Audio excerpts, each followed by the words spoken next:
যিখন পত্ৰ লিখিছে পত্ৰখনক লৈ কি ক'ব বিচাৰিব আপুনি যিখিনি একো নহয় এখন মোৰ দলৰ ইণ্টাৰনেল পত্ৰ মোৰ দলৰ মই নেতৃত্বক মোৰ অলপ অপমানিত বোধ কৰিছিলোঁ মই সেইকাৰণে মই চিঠি এখন লিখিছিলোঁ যিগৰাকী ব্যক্তিয়ে আপোনাক আক্ৰমণ কৰিছিলে সেইগৰাকী ব্যক্তিক আপুনি বাৰে প্ৰতি কৈছে যে সেইগৰাকী ব্যক্তিক যিগৰাকী ব্যক্তি জেললৈ গৈছিলে গতিকে তেনেকুৱা এগৰাকী ব্যক্তিক বা লিংক থকা লোকক টিকট দিব নালাগে তেওঁলোকক একো ধৰণৰ সহযোগ কৰিব নালাগে কিন্তু তাৰ পাছতো সেইগৰাকী ব্যক্তিয়েই দেখা পোৱা গৈছে যে একেবাৰে টিকট দিবৰ কাৰণে গৌৰৱ গগৈ উঠি পৰি লাগিছে যিটো আপুনি বিৰোধিতা কৰি আছে বিষয়টো অইন নহয় মানে মই আগতে প্ৰথমতে যেতিয়া মোৰ ওপৰত আক্ৰমণ চলিছিলে প্ৰায় 20-25জনে চবেই জানে যোৱা পঞ্চায়ত ইলেকশ্যনৰ সময়ত মই যেতিয়া কেম্পেইনিঙত আছিলোঁ তেতিয়া বৰ ডাঙৰ বৃহৎ এটা গুণ্ডাৰ দলে ডাঙৰ এই এনেকুৱা আইৰণ ৰড তাৰপিছত বেলেগ ধৰণৰ হেৰি লৈ পেলাই মোৰ চাৰিওফালে গাড়ীত হঠাতে বেৰি ধৰি চুচুৰমৈ কৰি মোক ৰডেৰে আক্ৰমণ কৰিছিলে মইতো ভাবি লৈছিলোঁ এইটো বিজেপিৰে কাম সেইটো পিছত নগাঁও পুলিচে যেতিয়া নিজাববীয়াকৈ তদন্ত ল'লে তেতিয়া তেওঁলোকে গোটেইবিলাক ট্ৰেচিং কৰি মোবাইল ফোনৰ আজিকালি এইবিলাক কৰি মেলি যিজন মূল আততায়ী যিজনে গোটেই আক্ৰমণটো পৰিচালনা কৰিছিলে সেইজনক গ্ৰেপ্তাৰ কৰিলে আৰু তেওঁ আনকি কনফেশ্যনো কৰিছে পুলিচৰ আগত যে লাহৰীঘাটৰ যিজন কংগ্ৰেছ বিধায়ক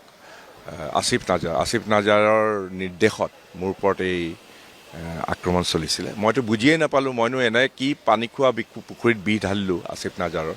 তেওঁ এনেধৰণে মোৰ ওপৰত আক্ৰমণ চলাবলৈ নিৰ্দেশ দিছে কথাটো হ'ল যেতিয়া জেলত গ'ল যিজন মূল আততায়ী জেলৰ পৰা যেতিয়া ওলাই আহিলে মই আটাইতকৈ দুখ পালোঁ যেতিয়া আসিফ নাজাৰে গৈ পেলাই সেই মানুহজনক গৈ পেলাই জেলৰ মুখতে আৰু ঘৰত গৈ পেলাই গামোচাৰে আদৰণি দিলে মই ভাবোঁ এইটো মোৰ কাৰণে বৰ ভীষণ অপমান আৰু সেইকাৰণে মই দলীয় নেতৃত্বক আহ্বান জনাইছিলোঁ যাতে এনেধৰণৰ ব্যক্তিক আৰু অইন বহুত বেলেগ ধৰণৰ অভিযোগো আছে অৱশ্যে গতিকে এইটোত মই ভাবোঁ যে যদি মোৰ সম্বন্ধে এনেকুৱা ধৰণৰ কথা যদি দলীয় সভাত যদি এনেকুৱা ধৰণৰ আলোচনা হয় মই ভাবোঁ এইটো মোৰ কাৰণে ঘোৰ অপমান আৰু সেই অপমান মই সহ্য কৰিবলৈ নিওঁ কাৰণ মোৰ নিজৰ যিটো আত্মসন্মান মোৰ যিটো ডিগনিটি সেইটো মই সকলো ক্ষেত্ৰতে বৰ্তাই থকাটো বিচাৰোঁ গতিকে কালি সেইটোৱে সুযোগ লৈ মুখ্যমন্ত্ৰীয়ে কৈছে যে প্ৰদ্যুৎ বৰদলৈৰ দৰে মানুহ আৰু কংগ্ৰেছত থাকিব নোৱাৰে আৰু প্ৰদ্যুৎ বৰদলৈৰ লগত মই 15 বছৰ একেলগে কাম কৰিছোঁ মানুহজনৰ স্বাভিমান এটা আছে এতিয়া কংগ্ৰেছত স্বাভিমানটোক বন্ধকত থৈ বহুত দিন মানুহ চলি থাকে এদিন চলিব নোৱাৰা হৈ যায় তেতিয়া দলটোৰ পৰা ওলাই আহে প্ৰদ্যুৎ বৰদলৈৰ ক্ষেত্ৰত এই দিনটো মই 2029 ধৰি থৈ দিছোঁ সমস্যা অলপ আছে নোহোৱা নহয় মই এতিয়া এনেকৈ ৰাজহুৱাভাৱে এনেকুৱা ধৰণৰ বক্তব্য মই দিব খোজা নাই আৰু সেইটো হ'লেতো বৰ উচিত নহ'ব কাৰণ আমাৰ দলীয় শৃংখলা দলীয় হেৰি এইবিলাক থাকিব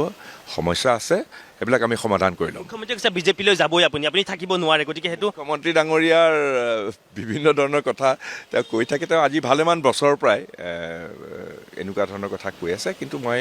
তেনেকুৱা ধৰণৰ কথা ভবা নাই